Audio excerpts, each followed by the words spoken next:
D'accord. Est-ce que tu peux nous parler d'amour et de sagesse? Oula. Alors, c'est hyper important. Parce que pour moi, une des grandes confusions dans l'amour, c'est que voilà, on prend l'amour tout seul et puis du coup, on s'autorise tout. Voilà.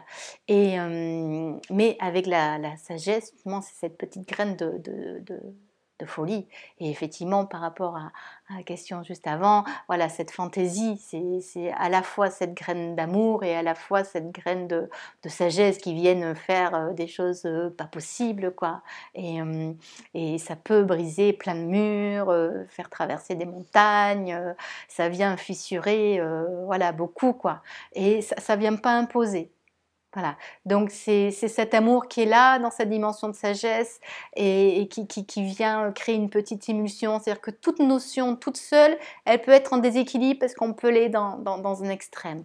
Mais si on vient l'agrémenter de sagesse, avec derrière de la joie, etc., l'amour prend vraiment une autre couleur, une autre densité, et puis elle vient devenir plus, c'est pas plus réelle, mais euh, elle, comment c'est voilà, l'amour finalement ça veut rien dire, enfin voilà, mais quand on y met de la joie, quand on y met de la sagesse, quand on y met un petit peu de vin, quand on y met un petit peu de rondeur, de suite on a une perception de ce que c'est que cet amour, que voilà, que cette dimension qui est plus grande que nous, que cette dimension divine, ça vient nous cueillir, ça met des choses dans l'oreille, ça ouvre, ça vient respirer, quoi. Voilà. Alors que l'amour tout seul, finalement, voilà, semble un peu rikiki, on ne sait pas trop ce qu'on y met derrière, tu vois. Donc ça vient mettre une richesse incroyable. Donc derrière la sagesse, on peut voilà, ça ouvre voilà, des portes de l'infini,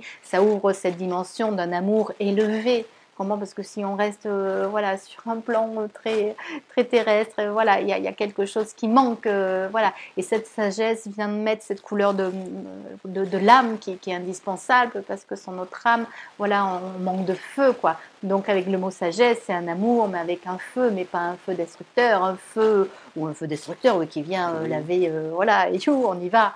Mais voilà, cette dimension de sagesse, elle apporte une puissance et voilà, une densité voilà, qui est primordiale, quoi. Voilà. Et ça, souvent, j'aime bien, quand j'explique une notion, tu sais, je fais comme si j'étais une cuisinière Mhm. et que je faisais un petit gâteau. Donc, je leur explique, voilà, la notion de discernement.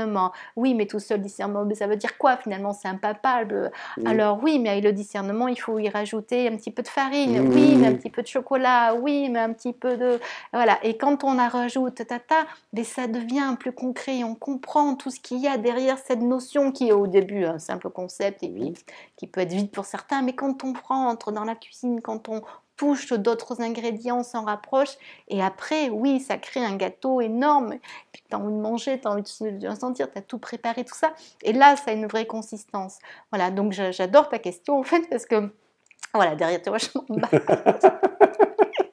Voilà, mais en fait, c'est la manière dont effectivement j'ai envie de retranscrire Ouais. et voilà. Et en fait, ça apporte toutes les rondeurs nécessaires à nous porter bien plus loin parce que voilà, on peut se rigidifier dans voilà, une notion, voilà, et puis de suite la sagesse, de suite les autres ingrédients viennent et puis on part voilà, voilà, dans une danse, voilà, moi j'y vois tout un orchestre, tu vois, rien Mhm. qu'avec ça, Mhm. voilà, je vois des musiciens, je vois des violonistes, pianistes, enfin voilà, voilà, donc ça vient clairement, voilà, imager tout ça et donner vraiment une vraie densité, quoi. Donc merci pour ta question. Merci, merci beaucoup.